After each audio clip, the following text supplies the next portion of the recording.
Hello! Welcome to English for Everyone, where we practice real-life American English. Today we're going to learn to avoid some important mistakes, so let's get started. First, this is not correct. So this is why I took the TOEFL test. Please keep fingers crossed for me. I will keep you updated. So I keep fingers crossed for you guys. I'm looking forward to reading your applications. I cannot say, keep fingers crossed for me.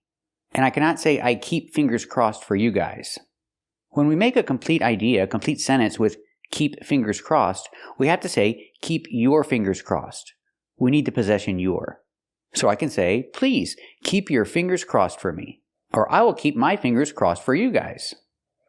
But what if you don't have a complete idea? Then you can say, fingers crossed, without the verb keep. Example, she's going to take an exam. Fingers crossed. That's correct as a short idea. Fingers crossed. But if I use the verb keep and make a complete idea, I have to say, keep your fingers crossed or keep my fingers crossed. We need the possessive. Let's practice. She's going to take an important exam. What do you say? What's the short expression we can say? That's right, fingers crossed. Now let's practice with a complete idea. Are you going to keep your fingers crossed for her? That's right, I'm going to keep my fingers crossed for her to give her good luck. This is also not correct. Taking tests from home is the best you can do. I cannot say taking tests from home is the best you can do. I can say taking tests from home is the best or the best option, but not the best you can do. The best you can do is a different idea. If something is a better option or more convenient, we just say it's the best or it's the best option, but it's not the best you can do. That's different. Let's practice. Is taking tests from home the best option? That's right. Taking tests from home is the best option. It's the best thing. It's the most convenient. It's the most convenient option. So what about the best you can do? What does that mean? That means it's the best you can do making effort to do something. Example, if 100 is the highest score, well then that's the best you can do. That's the highest grade you can score, so that's the best you can do on the test. Get a 100. So example, the best you can do on the test is score 100. That's the best grade you can get. That's the best you can do. Let's practice. If you take this test, what's the best you can do?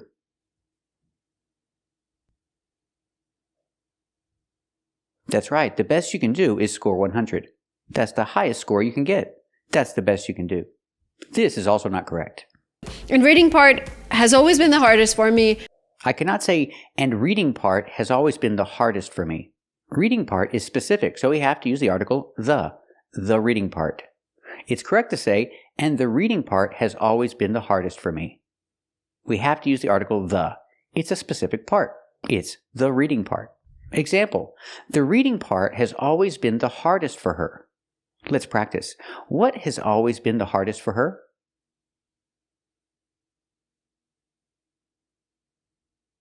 That's right, the reading part has always been the hardest for her. This is also not correct. 3 lectures, 3 to 5 minutes each, 6 questions each. I cannot say 6 questions each.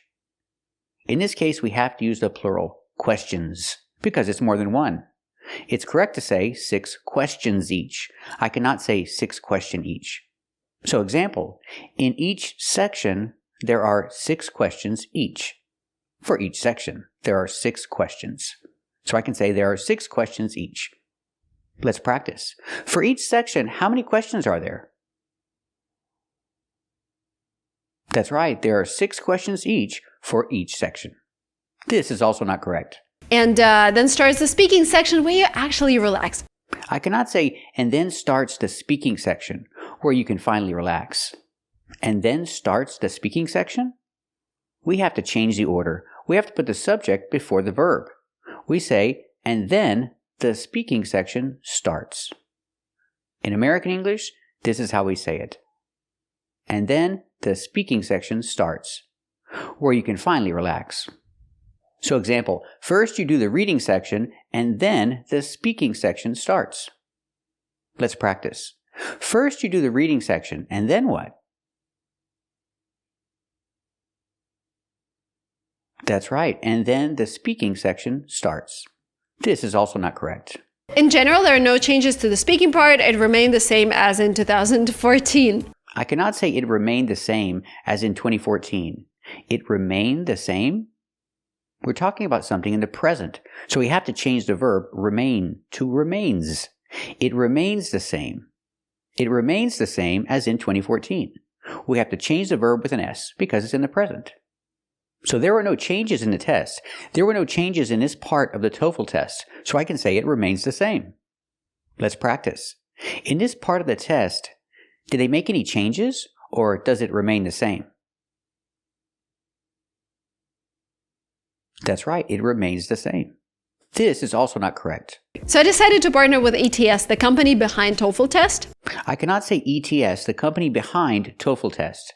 If I say TOEFL test, I have to use the article the TOEFL test. So it's correct to say ETS, the company behind the TOEFL test. Example, ETS is the company behind the TOEFL test. Let's practice. What is the company behind the TOEFL test? That's right, ETS is the company behind the TOEFL test. I cannot say TOEFL test by itself. I need the article the. But what if I just say TOEFL and I don't say test? That's also correct. I can say ETS is the company behind TOEFL. If I eliminate test, I can eliminate the too. Again, ETS is the company behind TOEFL. Let's practice. What is the company behind TOEFL?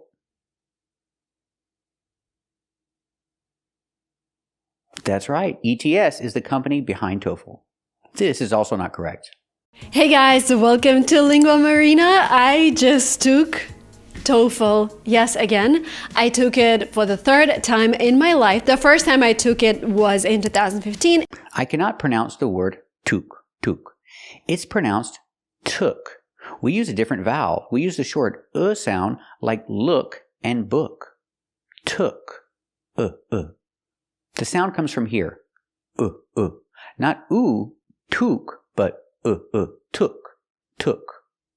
Example, she took the TOEFL test 3 times. Let's practice. How many times did she take the TOEFL test? That's right, she took the TOEFL test 3 times. This is also not correct. Follow the link down below. Fill in the application form. I cannot say fill in the application form. In American English, we don't say fill in the application or fill in the application form. We use a different phrasal verb. We say fill out. You fill out an application and you fill out a form. Fill in is a different idea. Fill in is for spaces and lines. You fill in a space, you fill in a line. You fill in the information in the space. But if you talk about an application, a form, use fill out. Use a different phrasal verb. Example, she needs to fill out the application. To get the job, she needs to fill out the application. Let's practice. Does she need to fill out the application? That's right, she needs to fill out the application. And the first thing she needs to do is fill in her name. Because it's a space, I can say fill in. It's information in one space or on one line. That's when we say fill in. The first thing she needs to do is fill in her name. Let's practice. What's the first thing she needs to do?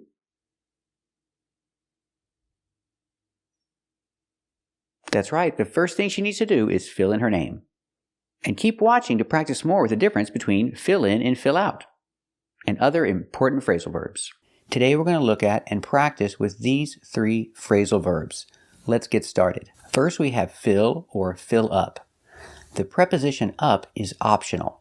You don't have to use it, but it's very common. Example, I need to fill the tank.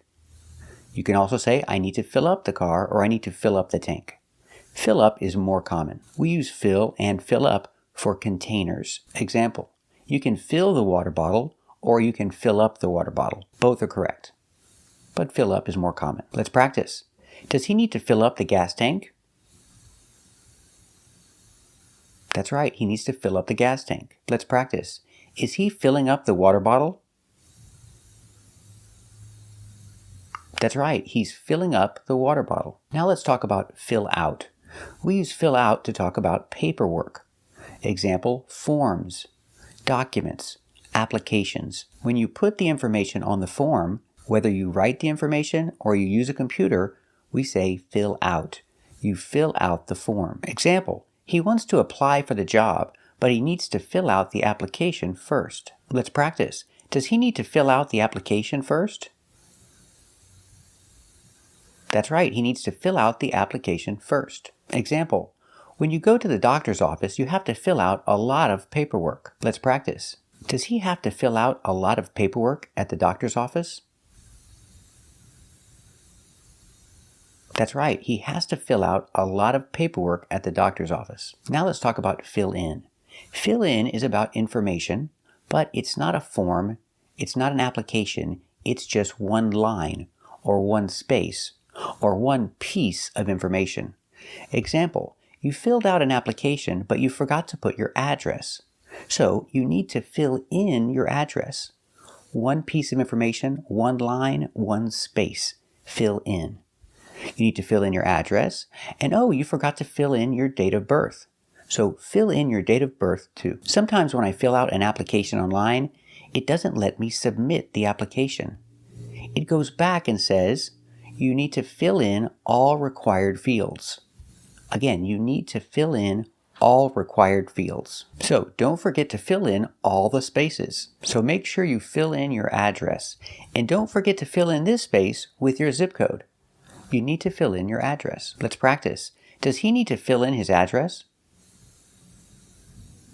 That's right, he needs to fill in his address. Very good. So remember the difference between fill up, fill out, and fill in. They're all a little different.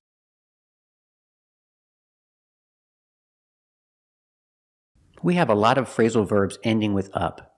Example, clean up, fill up, shake up, and charge up.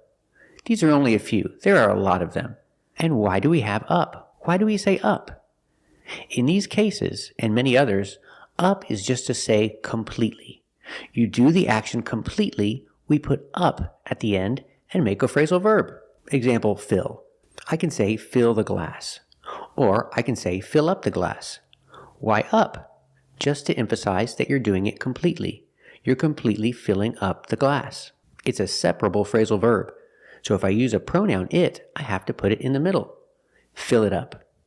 We see the T sounds like a fast D. Fill it up. Example, I don't have any gasoline in my car, so I say my car is on empty. My car is on empty. So what do I need to do? I need to fill it up. I need to fill up my car with gas. You can say I need to fill my car with gas, but it's more common to use the phrasal verb fill up. I need to fill up my car, or I need to fill it up. Let's practice. Is he on empty? That's right, he's on empty. What does he need to do? That's right, he needs to fill it up. So the difference between clean and clean up? Well, we use up just to say completely. Clean everything completely, clean up. And it's separable, so if I have a pronoun it, I put it in the middle. Clean it up. The T in it sounds like a fast D. Clean it up. Clean it up. Example. His room is a mess. He needs to clean his room. But I want to use the phrasal verb to say completely, so I say clean up. He needs to clean up his room. With the pronoun it in the middle, clean it up. His room is a mess. He needs to clean it up. Let's practice. Is his room a mess?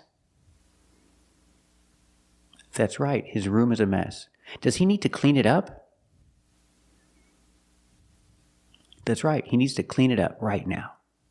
Or the difference between shake and shake up? We just use up to say completely. Shake it completely. Before I drink the orange juice, I need to shake it. I need to shake it up. I need to shake up the orange juice. Using the pronoun it in the middle, shake it up. We see the T pronounced like a fast D. Shake it up. Before I drink the orange juice, I need to shake it up. Let's practice. Before you drink orange juice, do you need to shake it up? That's right. Before I drink orange juice, I need to shake it up. And the difference between charge and charge up? That's right. Up is to say completely. I need to charge my phone completely. Example, my phone is dead. What do I need to do? I need to charge it up. using the substitution it in the middle with the fast D sound. Charge it up. Charge it up. His phone is dead. What does he need to do? He needs to charge it up. Let's practice. Is his phone dead? That's right, his phone is dead. What does he need to do? That's right, he needs to charge it up. So remember these separable phrasal verbs. Fill up, clean up, shake up, and charge up. These are just a few of the many phrasal verbs we have where up means to do it completely. Thank you for watching, and if you like this video, subscribe to our channel. And if you want to become a member, click the join button, and we'll see you next time.